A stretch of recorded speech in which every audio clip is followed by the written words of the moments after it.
तो नेटफ्लिक्स में हाल ही में एक नई मूवी आई है जिसका नाम है द डे शिफ्ट और आज मैं इसी का रिव्यू करूंगा।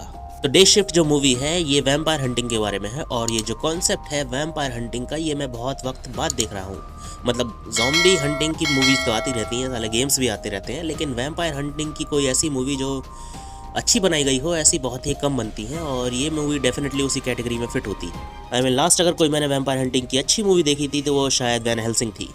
उसके बाद अगर कोई देखी भी है तो फिर उसने इतना इम्पैक्ट नहीं डाला कि वो मुझे इस टाइम याद हो ना। मूवी की स्टोरी सिंपल है। हमारा मेन कैरेक्टर जो कि जेमी फॉक्स ने प्ले किया है यानी कि वर्ड, वो एक वैम्पायर हंटर है जो कि वैम्पायर्स को मारता है, फिर उनके दांत निकालता है और उन्हें बेचता है। और जिस ऑर्गेनाइजेशन के साथ वो काम करता है यानी कि यूनियन, वो ये काम बहुत ही बड़े स्केल पे करते हैं, मतलब इंटरनेशनल लेवल पे। तो हाँ, अगर इंसानों ने वैम्पायर्स को लेके कोई बेहतरीन काम किया है तो वो है कैपिटलाइजेशन का। उन्होंने उनके दांतों की ऐसी कैपिटलाइजेशन की है कि पूरी दुनिया में वैम्पायर्स का शिकार किया जाता है और लोग उससे पैसे कमाते हैं। और वैम्पायर हंटर्स जो हैं उनको अलग अलग शिफ्ट दी जाती है, जैसे कि कुछ को डे शिफ्ट और कुछ को नाइट शिफ्ट, जैसा कि इस मूवी का नाम है यानी कि डे शिफ्ट। तो जो हमारा मेन कैरेक्टर है यानी कि जेमी फॉक्स का बर्ड, वो वैम्पायर हंटिंग करता है और इसी चक्कर में कुछ गलत वैम्पायर्स को मार देता है और फिर उस पर और उसकी पूरे फैमिली पर मुसीबत आ जाती है। और ये मूवी इसी के बारे में है। फर्स्ट थिंग फर्स्ट, मूवी बिल्कुल भी बोर नहीं करती, ये तुम्हें आखिरी तक बांधे रखेगी, लेकिन इसका ये कतई मतलब नहीं है कि इस मूवी में थोड़े बहुत होल्स नहीं है, जो कि ऑब्वियसली ज़्यादातर मूवीज़ में होते हैं। मतलब तुम स्टोरी परफेक्टली राइट कर सको ऐसा तो कभी होता नहीं है। तो इस मूवी में वैम्पायर्स की अलग अलग स्पीशीज दिखाई गई हैं जो अलग अलग जगह से आती हैं और साथ आने पर हायरार्की का पालन भी करती हैं। इस मूवी में वैम्पायर्स की अलग अलग डिटेल्स भी दी गई हैं, लेकिन जो ज्यादातर काम नहीं आती मूवी की स्टोरी लाइन में। और एक किसी बड़े वैम्पायर का नाम भी लिया जाता है बीच में, जो कि लास्ट में दिखाया नहीं जाता, और लास्ट में क्या कहीं पर भी नहीं दिखाया जाता।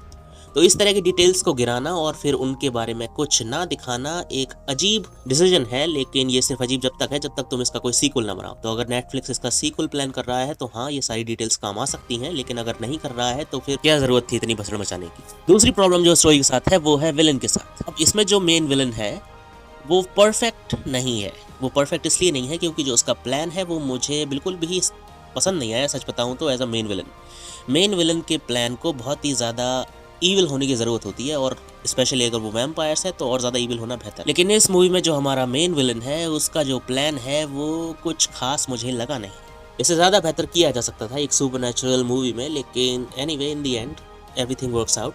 एक और चीज़ जो इस मूवी में है, जो मैं कमज़ोरी तो नहीं कहूँगा, लेकिन ये डेफिनेटली कुछ ऐसा है जो पहले भी हम मूवीज़ में देख चुके हैं, वो है कि एक बेहतरीन से वैम्पायर हंटर को यानी जेमी फॉक्स के कैरेक्टर बर्ड को एक डरपोक कैरेक्टर यानी कि डेव फ्रैंको के कैरेक्टर सेथ के साथ जोड़ दिया जाता है ताकि वो दोनों साथ में वैम्पायर हंटिंग करें। अब उनमें से एक बहुत ही ज़्यादा डरपोक है और जेमी फॉक्स बहुत ही बेहतरीन हंटर है। तो इस तरह की जो केमिस्ट्री क्रिएट होती है ये कोई नई नहीं है, ऐसे हम पहले कई मूवीज़ में देख चुके हैं।